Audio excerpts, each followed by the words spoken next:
Olá! Boa noite! Tia Gabi, Mames, Thaís já entrou. Vamos entrando.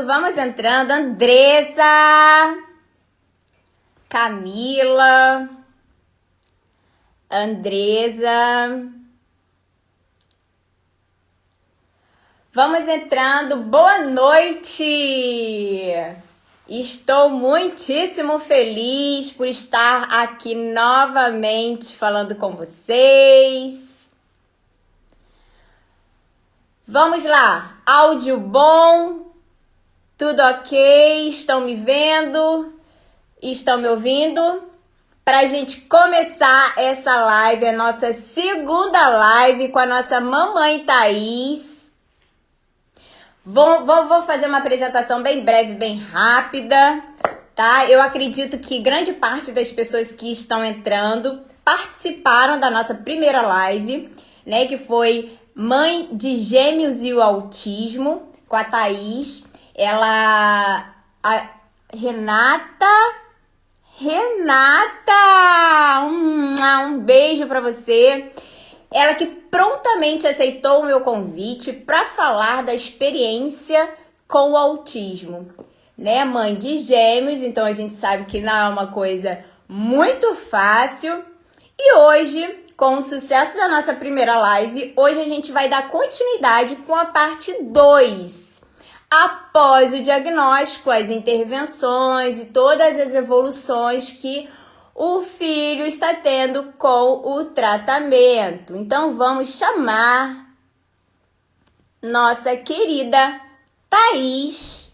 Vamos chamar Thaís. Deixa eu encontrá-la aqui. Vamos lá. Thaís, você entre na nossa live. Vamos lá.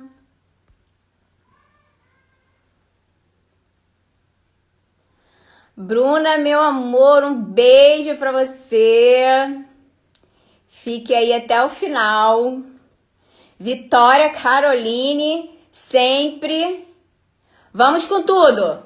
Vamos com tudo. Thaís, apresente-se a nós.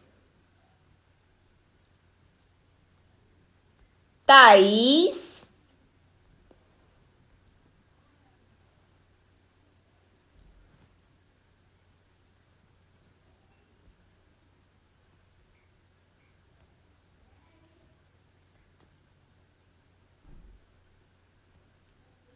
Thaís, pode entrar, meu amor, porque não estou conseguindo.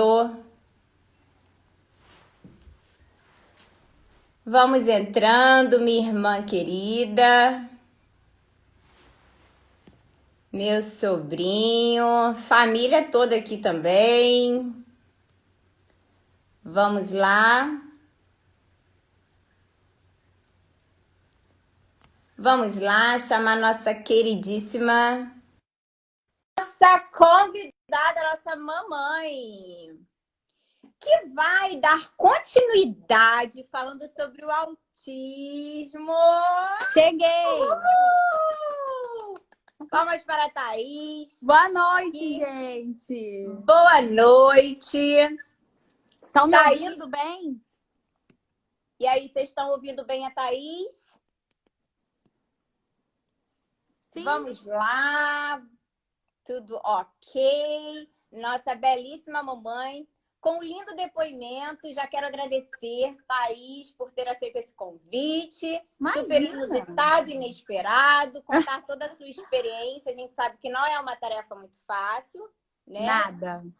Não é nada fácil, mas pela sua exposição, pela sua vontade de querer conhecer e divulgar o autismo, né? Abraçar a causa e passar essa confiança, essa credibilidade, esse entusiasmo, essa motivação para outras famílias, é isso que nos move e nos faz estarmos aqui novamente pela segunda vez. Verdade, né? Eu estou Então, muito vamos feliz. Exatamente. Então, Thaís, a nossa convidada mamãe. Estão ouvindo a Thaís, gente? Todo mundo, tudo ok? Então, Áudio e ouvindo. imagem top. Vitória e Carolina. Então, bora começar que 1 hora pra gente é pouco. Bom, vamos. Então, vamos lá. Thaís, vou passar a palavra para Thaís, tá? Enquanto isso, vocês podem colocar as perguntinhas. Eu tenho algumas observações aqui para fazer, algumas perguntinhas assim bem diferentes um pouquinho que surgiram, até falando a respeito da alimentação, se isso também influenciou no caso, né, do seu filho. E aí a gente vai estar comentando também um pouquinho sobre isso. Se você tiver alguma perguntinha aí também, você pode estar passando e complementando aqui pra gente, tá bom? Tá bom. Então vamos lá, Thaís. Vamos lá. A gente terminou, vamos lembrar de onde a gente terminou? Vamos.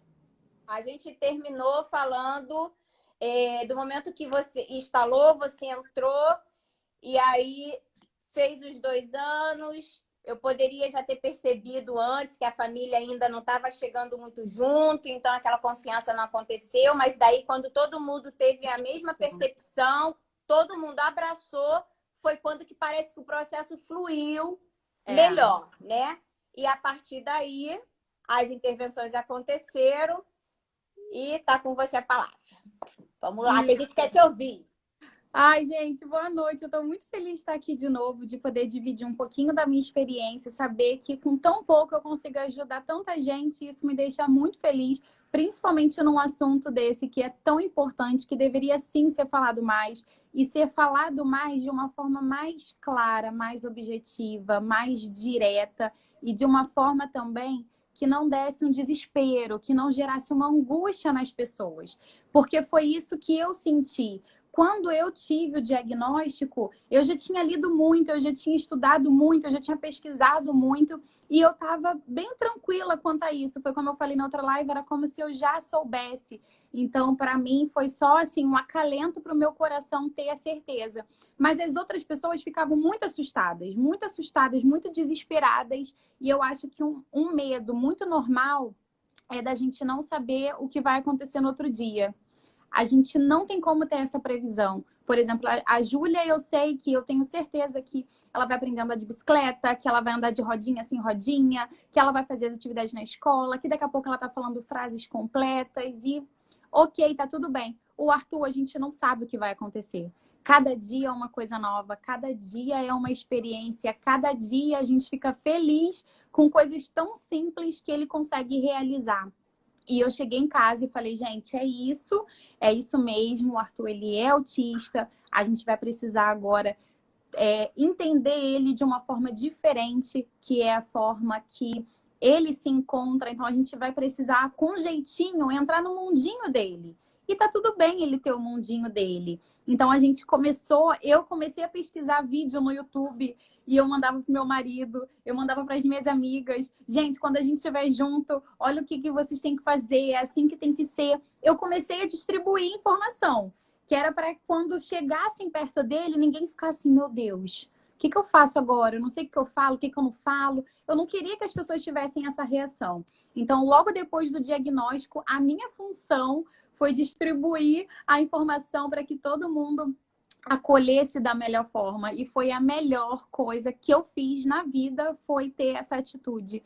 Porque eu percebo que todo mundo consegue entender ele muito melhor. Isso deixa ele muito mais tranquilo e evita muitas crises. Exatamente. E uma coisa muito interessante que você falou foi da não previsibilidade, né? Então, a Júlia, você já sabe, pelo desenvolvimento típico de que ela tem plena consciência física, mental, motora, de que ela tem todas as habilidades ali já estruturadas, desenvolvidas e mantém uma habilidade, uma capacidade para poder evoluir dentro do que é esperado, né? Ela vai andar, ela vai caminhar, ela vai se estruturar bem, ela vai andar de bicicleta, ela vai pegar um skate, ela vai subir no patins, ela vai andar no pula-pula, ela vai ter toda essa parte motora bem estruturada. Já o Arthur já é não uma dúvida, mas será que ele vai se desenvolver tão bem? Será que ele vai se desenvolver tão bem para um outro lado que não seja tanto essa parte motora? Será que ele vai se desenvolver bem para uma parte motora fina? Será que ele vai ter um aprendizado muito mais fácil, de repente, até do que para ela, né? Porque durante a semana também você falou alguma coisa referente a isso. Isso. Que de tanto, né, você fazia uma determinada coisa e ele não imitava, e de repente ela, só de olhar, ela já fazia, e ele precisou de ter o tempo para poder executar. Ao mesmo tempo, ele às vezes faz alguma coisa que às vezes não é tão ensinado, então uma outra habilidade sobrepõe, Isso. né? E aí, quando você fala da previsibilidade, é assim, eu estou estimulando, eu estou fazendo o que tem que ser feito, né? Que pela ciência tem que ser feito, que é terapeuticamente, é o único tratamento que a gente tem hoje eficazmente para o caso de autismo, que são as intervenções. Então, os tratamentos estão acontecendo. E aí as evoluções vão acontecendo, às vezes muito melhores, tem dia que às vezes é mais ou menos, mas tem dia que rende um pouco mais. E, de certa forma, as evoluções vêm acontecendo. E isso causa um conforto e uma expectativa, uma esperança de que, mesmo não tendo a previsibilidade de que ele vai se desenvolver tão bem, de repente, nessa área como a Júlia, mas que ele vai desenvolver. Pode, de repente, não ser aqui nessa área, mas pode ser em uma outra área, na parte da escrita, da leitura, do aprendizado. Algum potencial vai ser elevado mediante essas estimulações que ele está recebendo, né? E você falou também um segundo grande, importantíssimo ponto, que é a distribuição da informação. Então, quando esse diagnóstico chegou, né? Quando essa hipótese primeiro chegou, então você já se abasteceu da informação, você já se programou internamente para quando esse diagnóstico chegasse de fato, você já tinha a bagagem para distribuir para a família. Olha, eu já ouvi, eu já li, eu já peneirei e é isso. Então, agora, de fato, e vocês vão precisar aprender a lidar com isso. Mas é isso aqui, olha. Ó, isso, é isso e é isso. Então, você já previamente já se programou, já se abasteceu e no momento certo você distribuiu essa informação. E olha que coisa interessante. Não precisou, talvez, do diagnóstico chegar para você buscar informação, para você passar a informação, né? Mas o que estava por detrás de tudo isso? Eu entendo que tenha sido também a intervenção que aconteceu precocemente. Porque como ele veio precoce, a gente já vem trabalhando não só o Arthur, mas vem trabalhando a família. Então, a gente lança uma informação aqui, depois a gente lança uma outra. E aí, em casa, você vai lendo, e aí você vai assistindo vídeos. E aí, todas as informações, elas vão se juntando como se fosse um quebra-cabeça. Isso. E você vai se abastecendo daquilo. No momento que há uma consulta médica, no momento em que acontece de fato aquele laudo, então é justamente isso. Então eu já sei o que fazer com isso. Opa, eu já sei o que fazer com isso. Eu vou distribuir primeiramente para minha família, porque eu preciso do apoio da minha família comigo. E é onde você fez essa distribuição perfeitamente da informação para todo mundo. E às vezes é o que acontece, é feito contrário. Às vezes as famílias também, algumas famílias, recebem até o diagnóstico, o casal, e aí eles se apropriam daquilo por um período, por um tempo. Não sei como vai ser a aceitação da família.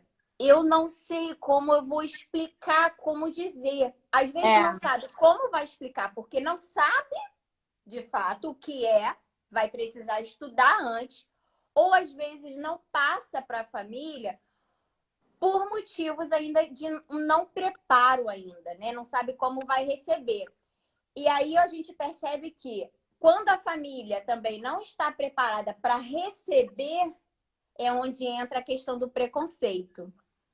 E aí, quando a gente fala do preconceito, é importante que a gente se abasteça de muito conhecimento, porque quanto maior o conhecimento, menor o preconceito. Quanto e a gente mais consegue explicar mais também. E assim, o que eu percebi foi que as pessoas que já têm um pouco mais de idade, tipo minhas tias que são um pouco mais velhas, tipo a irmã da minha avó, o pessoal que é mais antigo, eles têm muita dificuldade de não, eu acredito que não seja de entender, mas sim de aceitar.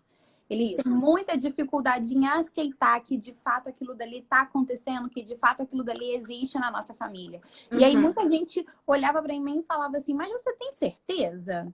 Porque eu olho para ele, ele é tão normal. Não, tá, isso é coisa de médico. Agora todo mundo é autista. Todo mundo é autista, isso é coisa de médico, isso é coisa de terapeuta. Acho melhor levar ele numa segunda opinião. Mas olha, ele tá fazendo tudo que uma outra criança faz. Então, assim, eu acho que além da gente ter que se conformar com o diagnóstico, ter que aceitar, ter que abraçar para que se torne tudo na vida mais fácil e mais leve, a gente ainda tem a função de convencer as pessoas que de fato é aquilo dali. Que de fato aquilo Exatamente. dali está acontecendo, que de fato aquilo dali é uma realidade. E eu falo isso para todo mundo. O que eu puder fazer para que seja de uma forma mais tranquila para ele, eu vou fazer. Se eu tiver que discutir, se eu tiver que brigar, se eu tiver que sair de algum lugar para que ele fique bem, eu vou fazer. E é isso que vai ser feito daqui para sempre, desde o diagnóstico até para sempre. Eu vou estar sempre lutando ali para que ele tenha um espaço dele. Porque sempre que ele está num lugarzinho, chega alguém, vai brincar com outra criança, levanta daí. E aí eu tô sempre pronta ali do lado para intervir e para que não nada assim, nada que venha a bagunçar a cabeça dele possa acontecer. Então a gente tá sempre no meio de outras pessoas, a gente está sempre saindo, a gente está sempre com a família. Eu não guardo ele em casa, eu não escondo ele de ninguém depois do diagnóstico, muito pelo contrário, eu coloco ele mesmo para explorar o mundo e para ele conhecer sim as coisas, mas de uma forma que eu esteja ali para Muito bom. proteger ele, né, de possíveis situações dessa maneira. Uma vez a gente foi numa festa, a gente tinha acabado de descobrir, de saber de tudo. E a gente foi no aniversário de uma tia minha, e aí várias pessoas que não viam a gente há muito tempo, assim, família muito grande, então gente que você não tem nem contato sempre. E aí chega, quer pegar no colo, quer beijar, quer abraçar. E aí uma tia minha chegou e falou assim: nossa, Arthur, você não vai falar comigo, não? Sua mãe não te deu educação? E aí ele tava no colo da minha mãe. E aí minha mãe falou assim: não, a mãe dele dá educação para ele, só que ele é autista. E aí ela ficou super assim, super constrangida, super sem graça, porque de fato ele não fala mesmo com ninguém, principalmente quando vão chegando assim já em cima dele, querendo tocar nele e pegar ele, aí que ele não vai falar mesmo. Então ele vai sair, ele virava o rosto e tudo mais. E ela ficou super mal. E nessa mesma festa tinha uma diretora de uma escola inclusiva que estava já há um tempão olhando ele brincando. E aí a mãe falou assim: ele é seu neto? E minha mãe é.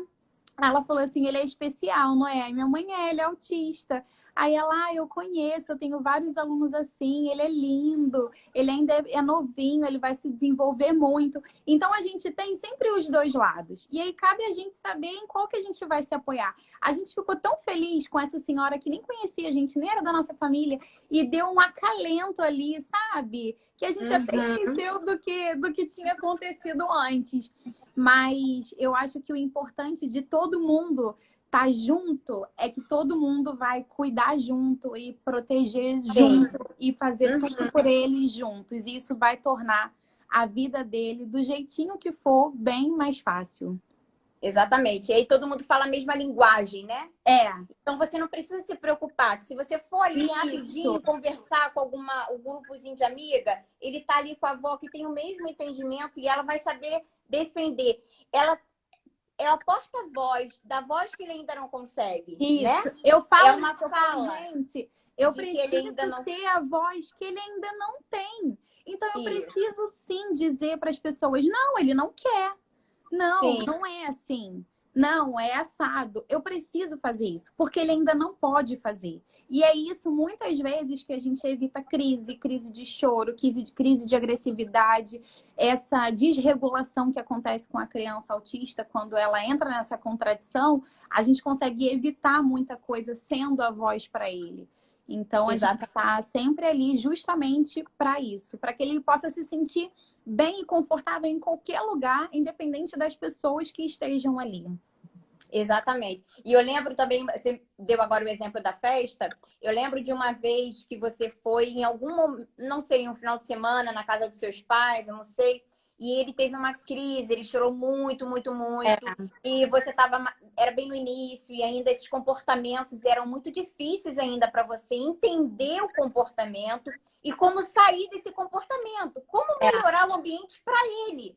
Eu não sabia o que eu fazia, acho que você falou comigo e com a Gabi, eu não sabia, eu estava quase ligando para vocês. foi Porque mesmo. ele estava mais de uma hora chorando. Eu fui Chorando. para casa, eu abraçava ele, eu fui pro quarto, estávamos só nós, era um silêncio e eu não soube lidar ainda com essa situação. Era um pouco mais recente, né? Isso. Hoje você, obviamente, está bem mais preparada para lidar com essa situação. Você acabou de falar aí muito bem colocado. E que nesses momentos você sabe o momento de se retirar. Se for o caso, você nem vai. Mas você mantém todos os ambientes com ele. Mas quando você percebe que aquele ambiente já não vai estar tão agradável, ou vai rolar uma música mais alta, ou as pessoas vão começar a chegar muito próximo, você já começa a se retirar. Não por evitar o autismo, né? Não para que as pessoas... Mas pelo desconforto. Pelo bem-estar dele, isso. Pelo bem-estar. Desregulação que possa acontecer. E você já consegue ter esse nível de capacidade de percepção sensorial, o que vai ou não desregular. E caso desregule, hoje você já consegue ter essa capacidade de administrar isso.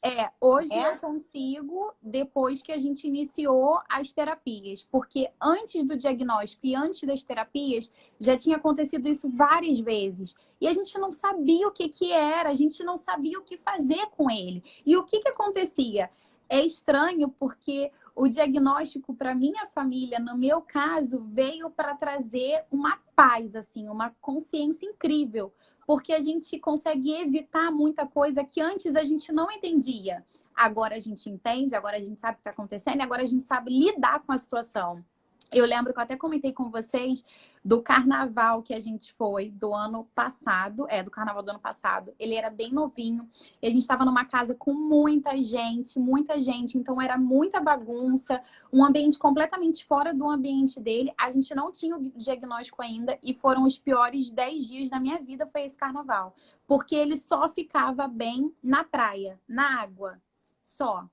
Foi para casa, era o caos. E teve uma noite que ele estava chorando, acho que mais de uma hora. E ele rodava em todos os colos e ninguém sabia o que fazer.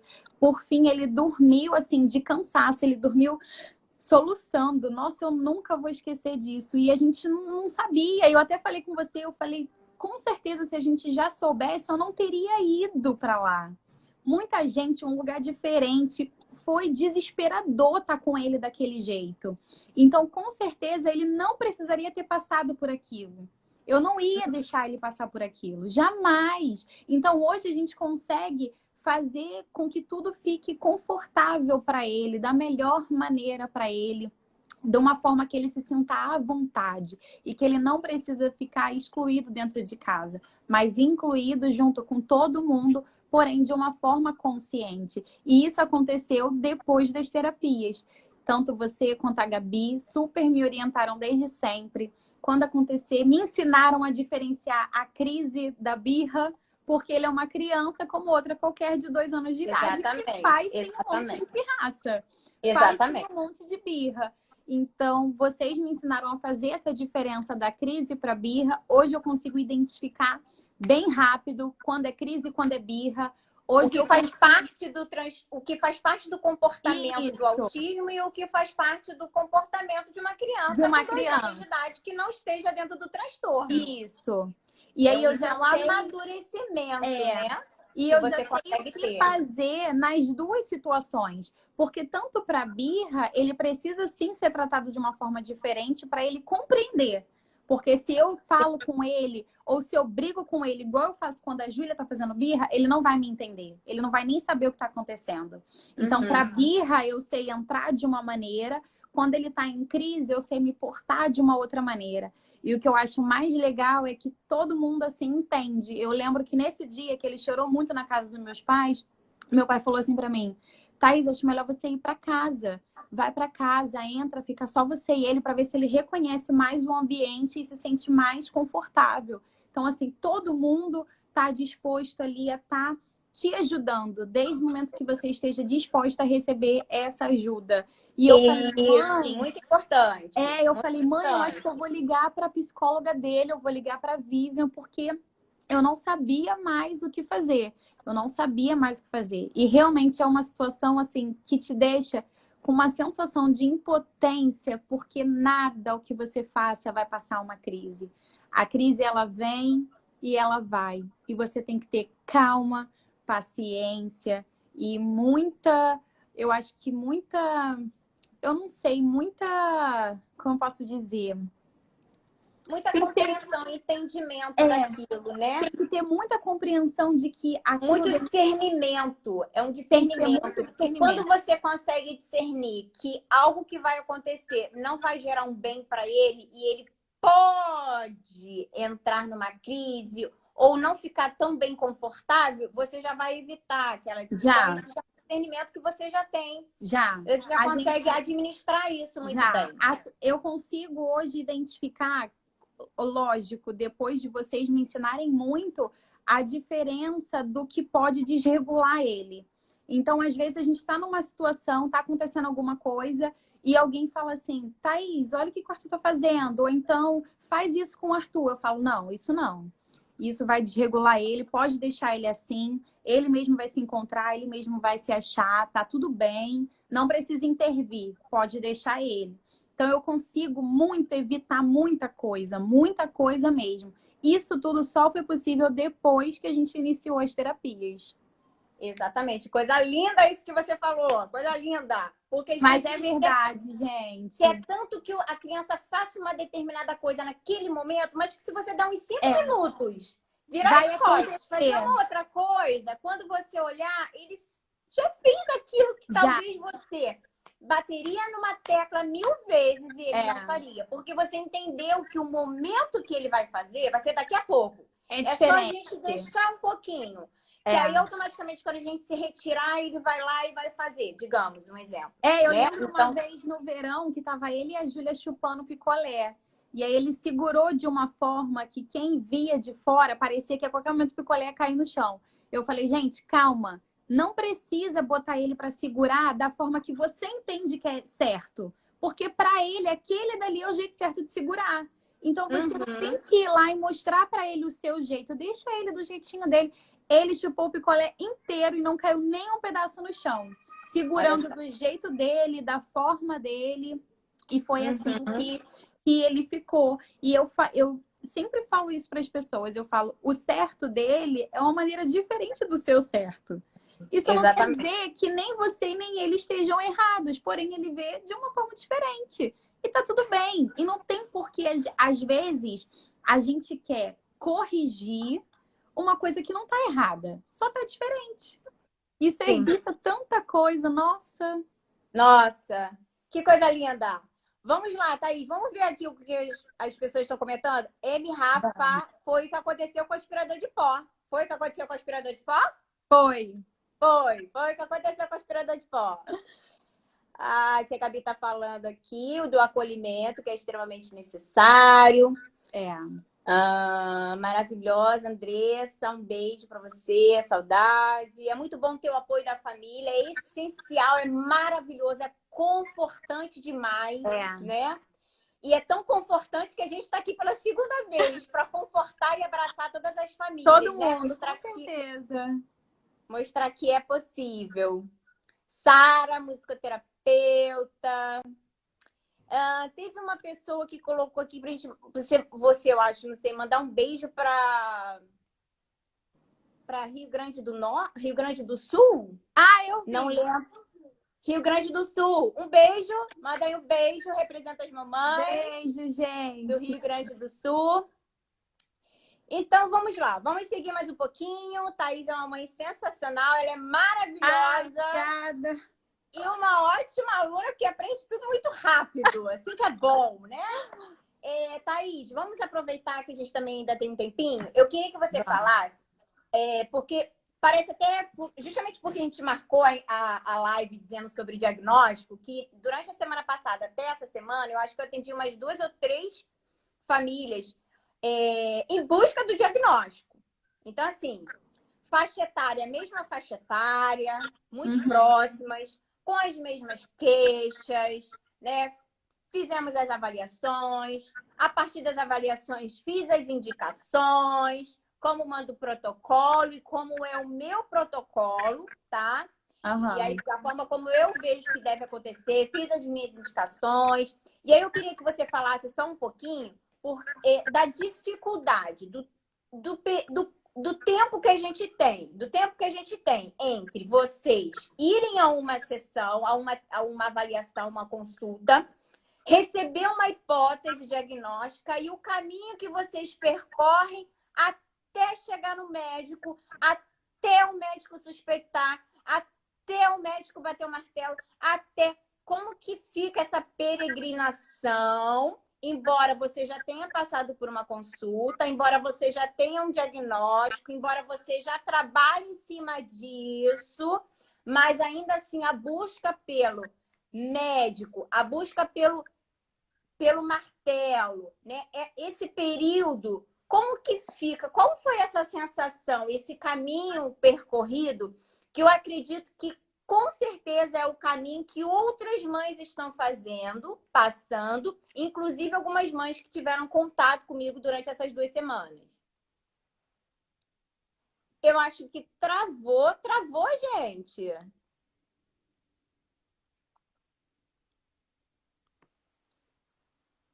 Travou?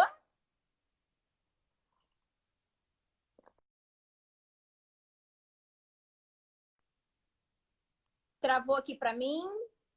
Eu acho que travou para a Thaís. Travou. Eu acho que foi a Thaís. Vocês estão me vendo? Travou a Thaís. Travou a Thaís. Tá bom. Então ela vai voltar já. Então vamos seguir, vamos continuar aqui. Eu acredito que esse caminho também, a partir do momento que vocês identificam os sinais, que você busca ajuda profissional, e depois dessa ajuda profissional, que vocês caminham até o diagnóstico, esse espaçozinho de tempo também é extremamente difícil, né? Para vocês. Eu acredito que seja extremamente difícil. E aí foi umas 3 famílias que eu recebi e eu tive os mesmos relatos. Então, isso significa que é uma situação, é uma experiência, ela vai entrar aqui agora, vamos chamar, que isso é uma experiência, é uma vivência que vocês também estão passando, né? Então, eu gostaria muito que ela desse a opinião dela também referente a isso. Né, Thaís? Você chegou a me ouvir sobre esse período, né? De caminho. Você está me ouvindo, Thaís? Você sim. Vem sendo difícil, né, Andresa? Não sei nem se eu posso falar, mas já que a Andresa também é uma mãezinha, né? Com o sinal dela melhora um pouquinho para a gente seguir. Andresa é uma mãezinha também, né? Que a gente está nesse processo. Assim como o seu processo, Andresa, foi o processo da Thaís, e assim como também acredito que seja o processo de algumas mãezinhas que estão aqui, e que a gente Voltei. travou de novo, Thaís voltou. Voltei. Voltou. E aí fala um pouquinho pra gente, Thaís, desse período, dessa angústia, dessa ansiedade, dessa expectativa que gera dentro de vocês, né, enquanto família. Eu acho que a palavra que resume bem é essa, angústia. Eu fiquei muito angustiada. Eu fiquei angustiada porque eu sabia que tinha alguma coisa acontecendo de errado, alguma coisa acontecendo de diferente, e a gente não conseguia chegar num ponto em comum. Então, assim, gente, está acontecendo alguma coisa, mas o que é que está acontecendo? Se não é o autismo, o que é que está acontecendo? Se está acontecendo um atraso de desenvolvimento, se ele não fala, se ele não balbucia, se ele não corresponde ao meu olhar, se ele não faz coisas simples demais, que todo bebê faz, ele vai fazer 2 anos e não faz. Está acontecendo sim alguma coisa. E é aquela angústia e aquele desespero de não saber o que fazer, porque a gente fica de mãos atadas. A gente fica esperando. O terapeuta fala uma coisa, então, acho que essa espera gera uma angústia muito grande para o nosso corpo. Sim. E aí o que eu percebo, A tá, Vivian está. travou E aí, para o que eu mim, para percebo vocês. agora tá fluindo. O que eu percebo é, terapeuta diz uma coisa, eu entendo que seja outra, a família vê uma coisa, o médico não chega junto, não fala a mesma linguagem, e aí ainda fica nessa busca incessante pelo que de fato é, né? Até a gente ter a certeza, a plena ciência do que é.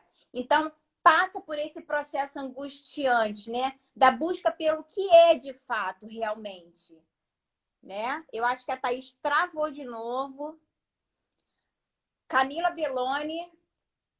A mim vocês estão me ouvindo, né? Eu vou seguindo aqui enquanto a Thaís tenta a conexão dela. Diagnóstico. Andresa, já falamos que vem sendo difícil. Andresa também, então, estamos acompanhando, mas estamos firmes no processo. É assim mesmo. E uma coisa que eu costumo dizer também para as minhas famílias, para as famílias travou a Thaís. Algumas famílias que eu também recebo, eu sempre digo que é como a gente vá no oftalmologista, né? Eu tenho um problema e aí eu vou no oftalmologista e daí ele diz que eu não preciso usar óculos, que eu não tenho miopia. E aí, de repente, eu vou em outro oftalmologista, ele diz que eu tenho, além da miopia, um astigmatismo, que eu preciso usar óculos, enfim. Então, se de repente você foi em um médico e você não teve aquela consulta que você esperava, não atingiu as suas expectativas, ele não correspondeu com aquilo que você gostaria, então a gente vai partir para outro. E aí também não rolou, a gente vai partir para outro. Enquanto tudo isso acontece, até a gente chegar no diagnóstico, muitas coisas já estão sendo feitas, que são as avaliações, que são as intervenções terapêuticas, e a evolução da criança vai acontecendo. Para quando chegar o diagnóstico, você, opa, então realmente é isso mesmo, então nós estamos realmente trabalhando em cima disso, e de fato é isso. Então, assim, esse caminho não é tão simples e não é tão curto, né? Esse caminho ele é um pouco longo, precisa perseverar, precisa continuar e não pode desistir. Encontrar os bons profissionais em que vocês consigam ser ouvidos, porque uma das grandes dificuldades que eu tenho percebido enquanto profissional, ouvindo relatos de outros profissionais, é a não escuta. A não escuta.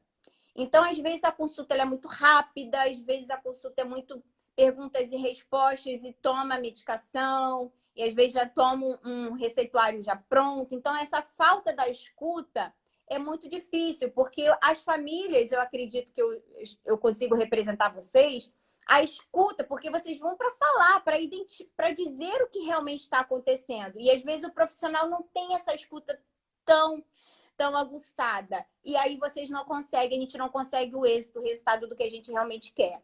Eu acho que a Thaís está entrando. Vamos ver se ela conseguiu. Já chamei ela aqui novamente. Muitos médicos demoram a dar o diagnóstico. E isso acaba sendo um martírio, Andresa. Exatamente. Pacheco Sirlene, o diagnóstico sempre é difícil. Exatamente. O diagnóstico ele é difícil. E, na verdade, a gente está em busca do diagnóstico também por questões burocráticas, pelas leis, pelos direitos e deveres que as crianças têm. Não é o nosso caso que a gente vai falar, abordar aqui hoje, né? Isso seria já um motivo para uma outra live. Mas até pelos direitos e deveres que essa criança tem. Então, ainda mais que a gente precisa estar em busca disso, embora os sinais e os sintomas e isso tudo já detecta, a gente já detectando, a gente já consegue intervir. Que a gente fala que são as intervenções precoces. Eu acho que a Thaís está com dificuldade de retornar, mas a gente vai seguindo aqui.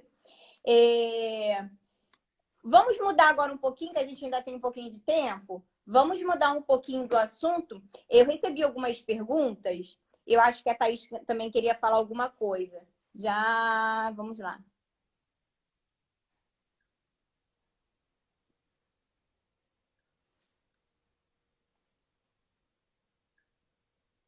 Eu acho que agora ela vai entrar.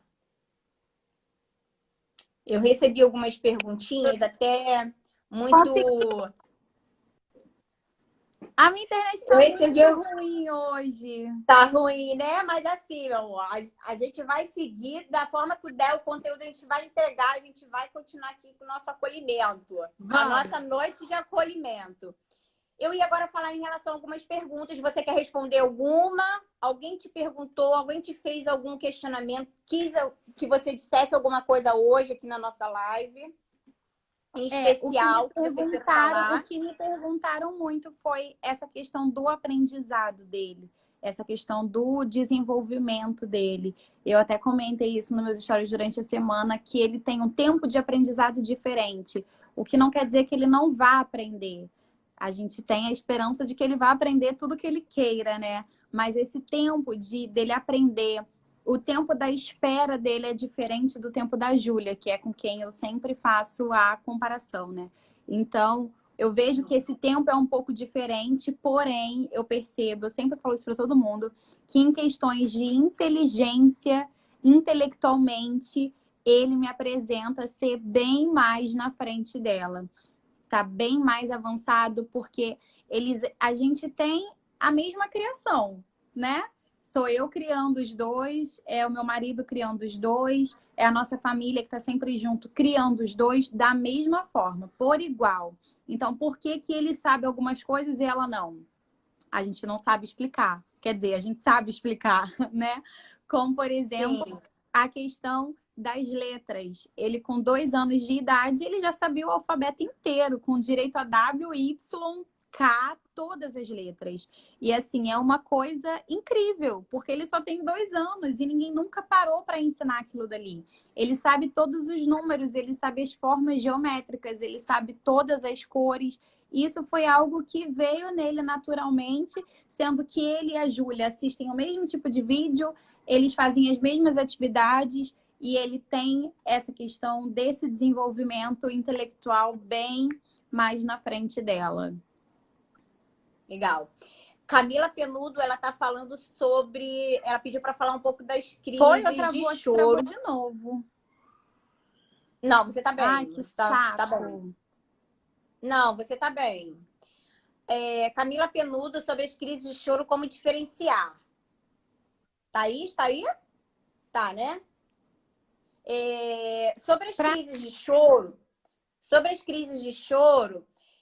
a gente precisa primeiro entender. No caso do autismo, acontece muito a questão do sensorial, dos transtornos sensoriais, né? Então, eles apresentam mais dificuldades sensoriais. Então, por exemplo, que esteja o exemplo da Thaís, como ela estava numa festa, num churrasco, enfim, que ela falou, e aí muita gente, muito barulho, muitas pessoas, muita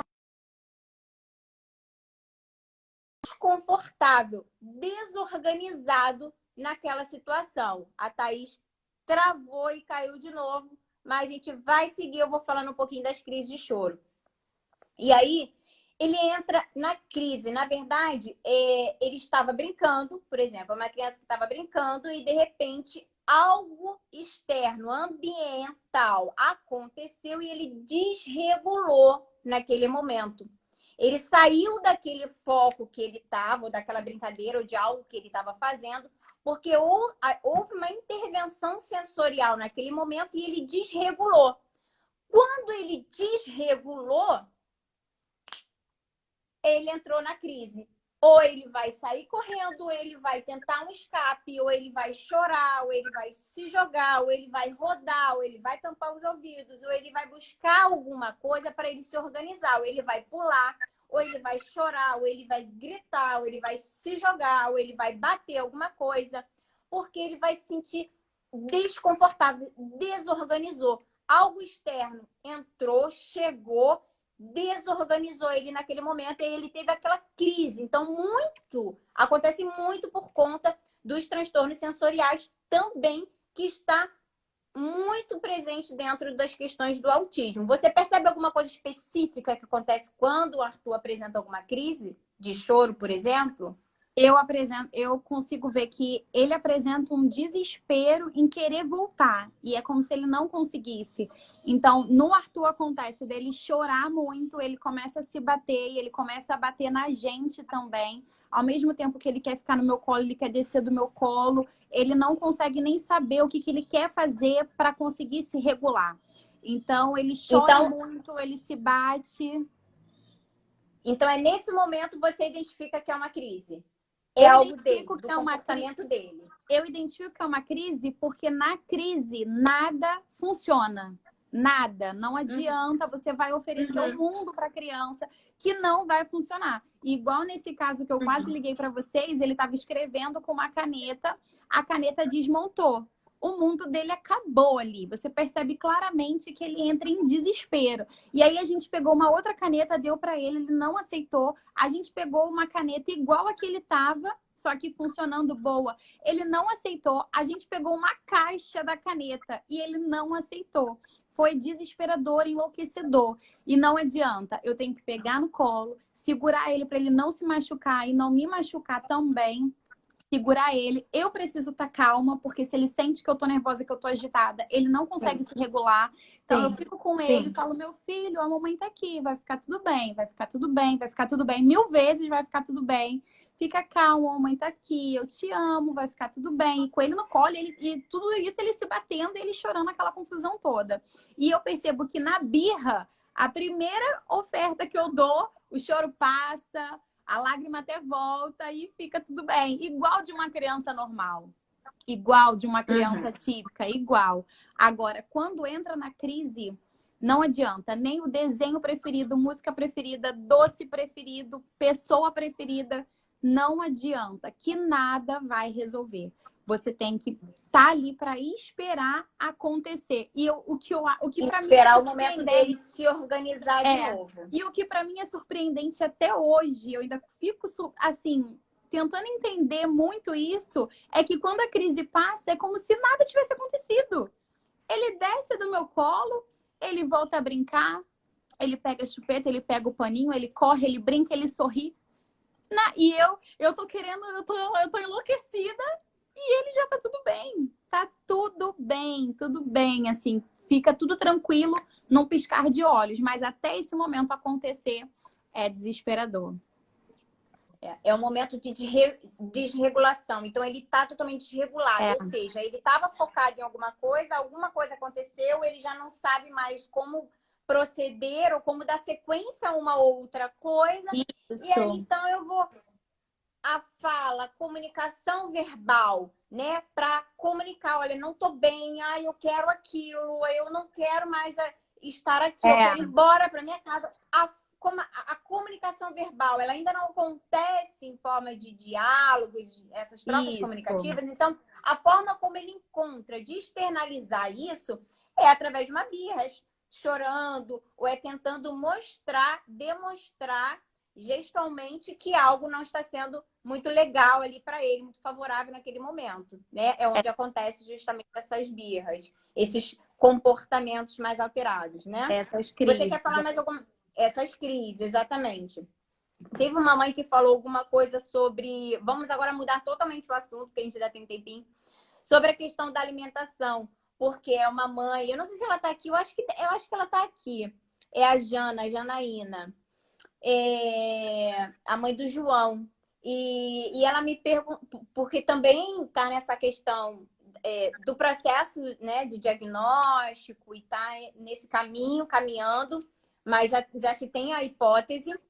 E aí ela deu o exemplo dele que comia muito bem, de tudo, e agora começou a questão da seletividade, começou algumas recusas alimentares, né? E aí entra a questão. Demais essa parte. É do autismo, porque a gente está nesse processo da descoberta, né, das hipóteses, e as coisas começam a acontecer, a gente começa a ligar tudo e fazer todas as associações, né?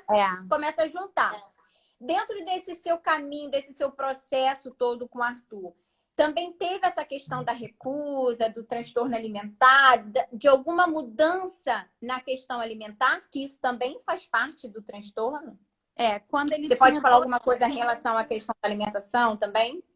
Quando ele tinha 2 meses, nós descobrimos que ele tem alergia à proteína do leite, né? Ele é a PLV. Isso a gente descobriu quando ele tinha 2 meses de vida, tinha acabado de sair da UTI neonatal, e a gente teve que retornar com ele para o hospital e fizemos essa descoberta lá no hospital também. E aí, depois disso, que passou um tempo, começou a introdução alimentar, ele até aceitou numa boa, porém, quando ele já foi tendo mais discernimento das coisas, ele começou a escolher. E ele passa, assim, são períodos, por fases. Tem semana que ele não quer comer nada amarelo de jeito nenhum. Então, não adianta, você vai colocar qualquer coisa ali e ele não vai comer. Tem semana que ele não quer comer nada escuro. Então, ele não come feijão, ele não come carne, ele não come nada disso. Tem semana que ele não quer ver o arroz pintado de ouro, frango, tudo que for mais clarinho ele não quer. Então, a gente já tem que mudar para o macarrão, para uma carne. E a gente vai tentando se adaptar. Porque essa seletividade vem de uma forma que a gente não sabe se é da idade, se é do autismo, o que a gente vai fazer para poder lidar com isso. O que eu faço e que super funciona aqui, o moleque come pra caramba, come muito o dia inteiro, eu deixo ele livre. Eu deixo ele livre para escolher, para que isso não gere um transtorno, para que isso não gere uma crise na hora da refeição. Então, no dia que ele quer Você não esbarre mais naquela dificuldade, né? Para deixar ele de uma maneira mais confortável. Então, se ele vai passar uma semana comendo só arroz com frango, tá tudo bem. Se na outra semana vai comer macarrão com carne a semana toda, tá tudo bem também. O importante, eu vou vendo pelos exames de sangue. Enquanto estiver tudo bem ali, estiver tudo bem na parte do organismo dele, eu vou deixando ele livre. Tem semana que ele só quer comer biscoito de maisena, então vai comer biscoito de maisena. Só quer comer banana, come banana. Então, o importante é ele estar se alimentando, é ele estar nutrido. Eu vou sempre fazendo assim. Por quê? Se eu tento entrar numa contradição com ele na hora do almoço, na hora da janta, na hora do lanche, ele acaba não comendo nada, perdendo nutrientes. Então, melhor do que nada, alguma coisa está entrando. Então, eu vou respeitando essa seletividade dele, mas ele está cada dia apresentando mais seletividade. E o que eu acho engraçado é que às vezes eu tento enganar ele igual eu engano a Júlia e não funciona. Não funciona. A Júlia, eu posso colocar tudo no prato dela, que eu falo que é batata, ela come. Ele não. Ele, se eu pego para dar na boca, ele segura assim a minha mão e olha. Aí não quer. Não quer, não come e não adianta. Pode ser pequenininho. Ah, Thaís, pica tudinho, mistura no feijão. Ah, mas eu já tentei de tudo, de tudo. E ele consegue reparar, ele consegue observar esse tipo de coisa. Detalhezinho, uma corzinha, um grãozinho diferente. Isso lembrou? Exatamente. Essa questão da alimentação é tão importante para o outro lado, terapeuticamente falando, porque como ele às vezes apresenta semana sim, semana não, às vezes essa questão sensorial, e essa semana a gente fez uma terapia diferente em que ele teve o contato com arroz e a gente já pensou, vamos no feijão.